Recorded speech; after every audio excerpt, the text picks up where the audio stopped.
All right, so I'm not going to have any specific tutorials on how to do your project. But more or less, you're just going to do the next level, right? So you should have a storyboard. So just as a reminder, mine is something like this.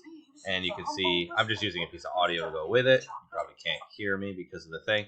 But I put the storyboard across with it. And, I just did a quick drawing of what it should be, right?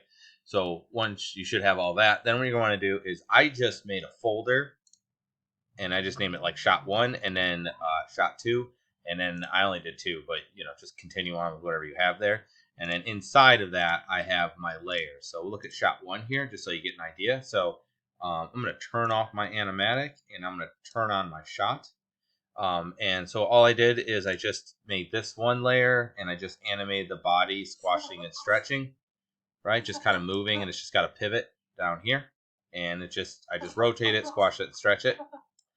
And then I just did each one of the arms as just the bone tool, which isn't, I got to take the red off, but nothing different than what we did, but I just did them as two separate ones. And then the face is the whole head here. And if I click on it, oops, sorry, not the face. If I click on the face, you can see it's much like what we did when we rigged the vocal track. I just put the layers inside and I did the auto lip sync. So the lip sync's not perfect because I didn't bother doing it manually. What I also did is I took the face, and since this is just a layer, like it's just animated, it's not a bone tool or it's not a what do you call it? It's not asset warp or the bone tool. It's just literally animating it. I actually parented it, so the face is parented to it. So when I move the body, the face moves with it. So when I'm squashing and stretching, that moves with it. So and you can see right here, I just did this. So that would be the first shot, right? And I just did a basic, and I can reuse this over and over again because the other shots are him again. So a lot of pretty quick use there. So I would just do whatever you gotta do. You could just do it all through parenting. Just parent this to this to that. That would be fine too. However you want to go about doing it, I don't really care. You can do a really simple animation. If you look at my second shot, I'm gonna turn this one off too. The second shot was just this guy driving as he's talking, so it's not really much to it. So this one, all I did was I shall open it up so you can see. There's the car front. So it's all locked. Hang on. There's the car front. So I could pull. Oh, it's actually not a. I could pull this off. So that's actually sitting over top. And then there's a car back, and that's this. Well, everything's parented to the car back. So when I move the car back, the other parts move to it. So I just parented those to those.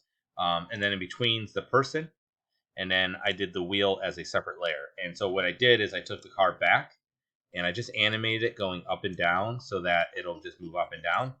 And since the other things are parented to it, the person and the wheel and everything else also moves up and down just to give the idea that he's moving. And then you can see, like, I kept everything pretty much as a drawing. Like the person's drawing, because I didn't animate them at all. But the wheel, this part, all I did is I animated it just rotating back and forth. So I'll grab the wheel here. Let's hit Q. You can see there, I just put the pivot there and I just rotate it back and forth. And so he's just moving like that. And then I probably should have done a better job, but I was just thinking like making it look like something went behind. So the background is just a really big gradient with many stops in it. And I just animated it just moving across the screen to give the idea of motion. So hopefully that makes sense. And then when you play it, it'll hopefully look like, let's get closer here. It should hopefully look like that he's just driving, right? And then the next shot would be this, and I didn't do it because I'm lazy. But don't be lazy like me. Be better than me. Okay? So what I want you to do is, and so like for instance, this next shot, right, is supposed to be the car. So I didn't do this, but what I would have done is actually just drawn the car once, like in its entirety. And then on this shot, I could just use that same symbol again with the guy and everything in it. Just scale it down, put it inside of here, and then I would just need to have this drawing. I would just literally keyframe it here, and then just do like, take this, keyframe that moving up. It wouldn't take much at all, and it's pretty far away, so it doesn't have to be that good of animation. And then again, I'm just going to cut back here. Again, do the auto lip syncing. Just animate the arms around a little bit. And then again, just use the same car. So depending on what your thing is, you can probably get away with not having to do a whole ton of like finalized drawings. I obviously didn't do a super great job, but I think you get the idea. Okay, but that's all I want you to do. Just do the best job you can, kind of finishing up. It doesn't have to be super well animated. I mean, frankly, honestly, even this is probably more than you would have to. It's a little bit. It's not. It's a little soft, this animation, but it doesn't have to be that great. Okay, so just try to just generally animate your short. All right. So I don't know. I'm interested to see what you guys do. So good luck.